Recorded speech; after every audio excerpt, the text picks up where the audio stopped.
Good morning, Warriors! Back with another episode of Vigor Warriors 2 and Warriors Unite. Good morning, my friends. Good morning. I wanted to do one before we actually went ahead and get the rest of our day. Hope you guys are doing well. Hope you guys are on your purpose, conquesting, continuing to do things and for God's purpose.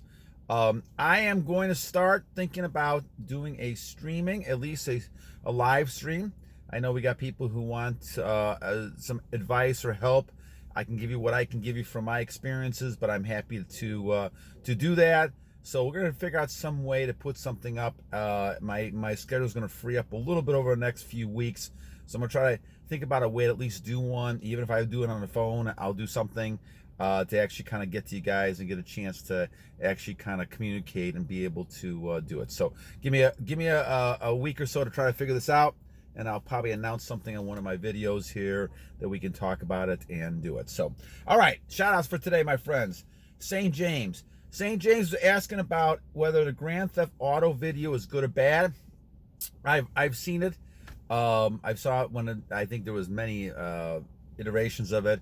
I think anything you have is neither good or bad in itself. I think it's how you're approaching it. Certainly, I think a video game has a lot of violence, a lot of sex, a lot of those type of things that are going to not be good. And I think over a period of time, you can continue playing it over and over and over again. You're going to kind of get inundated with it. I mean, having fun and playing it once in a while is not a problem. But again, as with releasing and everything else we're talking about a pattern of behavior that either helps or hurts you.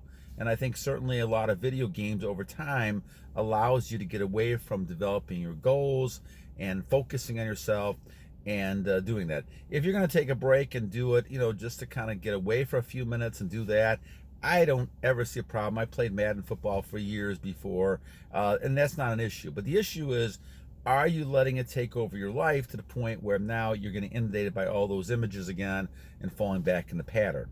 You have to kind of make that estimation yourself, Warriors, to be able to determine that. So great question, Butch St. James. Thank you. Leon W, book 1 and 2. I do have book 1 and 2. I had the earlier editions of Fountain of Youth as well before they came with the second edition, the second book. The second book really just kind of focuses on proof because a lot of people don't believe the Fountain of Youth, book from Kelder. They just don't believe that it works. Well, it's worked in my life, and I started doing it in 1998, and I feel tremendous. I felt tremendous for years, and I got away from all the football injuries, things that I had when I was younger, and so to me, it's worked really well. There's a lot of information there that substantiates that it does have great health benefits. You're doing it, especially for the middle of the body and the chakras in the middle. So whether you believe in that or not, it does work in my estimation, and so the book actually just kind of verifies that. I don't really talk about that second book that much, only because it's more of a informational type of thing about the Fountain of Youth and the exercises. But it reminds me, I have to do a couple videos this summer on exercises. I'll also do one. I promised Martin I'll do one on solar cultivation. And also Whirling Dervishes, I'll do one as well pretty soon. I think that was, who did that? Matt asked about that one, so we'll do that one. But I'm going to do a little research on those before I do that. All right, so Higher Path, 243 days, relapse. My friend, keep working. That's a tremendous accomplishment. 243 days is not something to sneeze at. Great job. Keep it up. Carleone, thank you. Great job for that as well. Higher Path. Heroo Tammi, thank you. FASKR. I will show exercises. We'll show that again as the summer goes on a little bit here. Freddy, a good job. Six-pack. Great job, my friend. Keep it up. DRE, thank you. Tony Pellicci. Holstein, Semen Reborned. Chemtrails, that's possible. I don't know enough about chemtrails, but everything in the air, pollution, things like that, it's very possible that could have an effect. TKO, JDS Jr., I'm holding back. I probably am holding back. I have a lot of great energy, but I want to kind of keep it at a point where I'm not screaming the whole video. So Thomas Vander Sman, thank you. DH. And so thank you guys for your comments. We'll continue those next day. So at the 5-minute mark, I know it's kind of long on this one. Let's talk about this question from Red Pill on Steroids. Actually, it's a comment and question. Is our society collapsing? Resetting with Semen Retention. Let's talk about that. All right. So I gotta say it, red pill on steroids, RPOS. RPOS, thank you. Great comment. I think that that's a great point. I think when you look at things and how things are progressing, we see the whole talk about reset when it comes to the economy. We talk about values, morals, things like that. Everything resets to a period of time. Now, as we talked about this before, Warriors, generations, dynasties last about 250 years. Now, when we talk about dynasty, we're talking about civilizations who have massive power over everything else. Now, everything seems to balance. So at some point, that's going to change. Even the United States is going to change. And you can see some of that doing it right now. Now, what that ends up being, we don't know. We don't know whether the whole United States is going to collapse. We don't know if it's going to change and morph into something else. We don't know that idea. However, we do know that everything goes into cycles. Probably values, ideas, 60, 70 years, you've got different cycles. So when I was born back in the 1960, 61, we had a certain way we looked at things in life. It started getting changed a little bit, and now it's coming back down to where we were before. And we start seeing some of the old ideas coming back. But if you follow scripture, you follow the Bible, those are ideas that have been around for thousands of years. However, the Bible talks about cities and towns that went up and down and eventually destroyed themselves. Now, they destroyed themselves because they lost God totally. The great thing in our society is we have lots of pockets of the society who still have strong beliefs in the Lord. And they believe in their Creator, and that's going to keep that society going. Will there be changes? Yes. You're going to see a lot of the people who are the people not believing in God, who believe in whatever God they have, and believing all of these bad behaviors that we talk about, whether the addictions you're talking about, the deviations you're talking about, they're going to get the consequences of their behaviors. And we see that. We saw that with Sodom and Gomorrah. We saw that with the Babylon Empire. We saw with the Roman Empire, the Incas, the Mayas, the English even. I mean, English nowhere where it was in 1700s. Nowhere, right? Even the 1800s, up to the point where, the United States was still growing. England was the dominant force. And so 200, 250 years, 300 years, you see a big change in what happens in countries and things like that, because a lot of countries can't sustain their success.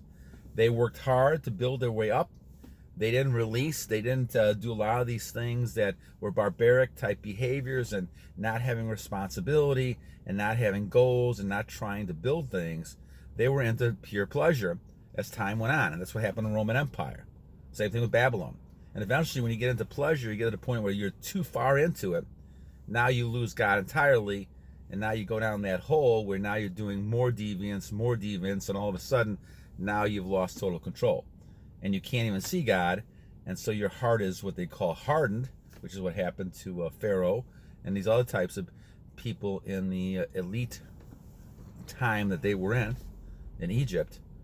And so they could not release they didn't listen to Moses, they didn't bother, and until the Lord actually did so many different things, and you can see that in 10 Commandment movies, right? To the point where they finally had to believe it. But it took many, many different trials for them to believe that God was really alive. So if you believe God is alive, you're going to go ahead and obviously worship that. And part of that then is controlling your nature, controlling that retention you have inside of yourself. And so the reset is very possible. As we see our society changing right now, we're seeing our society resetting itself. Aspects of our society are moving away from all this deviation that we see out there.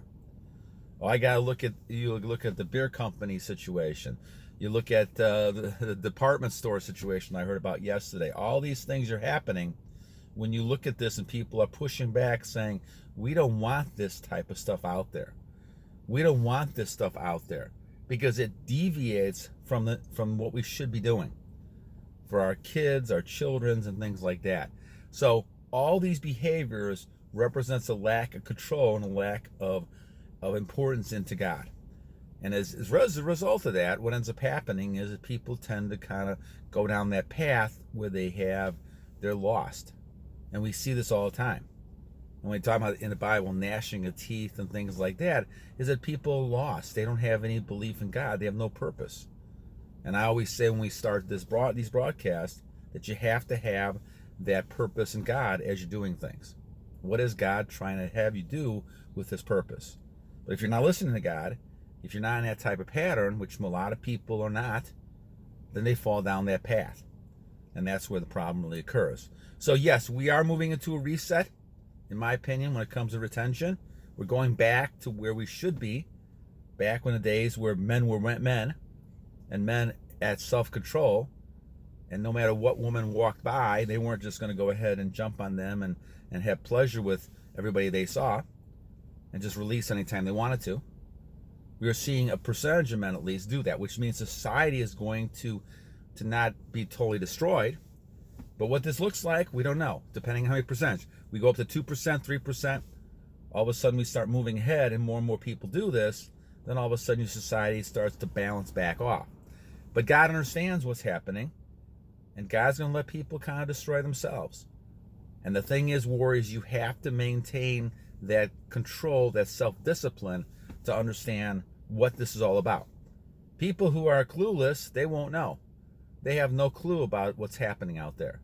They have no clue about the evil one. They don't even think there's spirits out there. They believe there's just everything they see is real. The science they see, the people they see is all real. And we know there's a spiritual side to everything. And we know that even though I see a person in front of me, there's a host spirit who's trying to control that person in different ways. So Red Pill, thank you, my friend. RPOS, great comment. Great thing, and I wanted to comment on that one. So you guys have a great day today. We'll talk again tomorrow. And like I said, Martin and Matt, I'll try to get you some information, my opinion at least, on solar cultivation and whirly dervishes. Give you a little more background on that, and we'll try to get to those soon. So another tough week this week, next week, and then after that we get some time and we're going to be able to kind of focus on things better. So, all right, my friends, have a great day. And remember two things. Every day is a new day to a great warrior. And guys, remember to, in this battle, remember to battle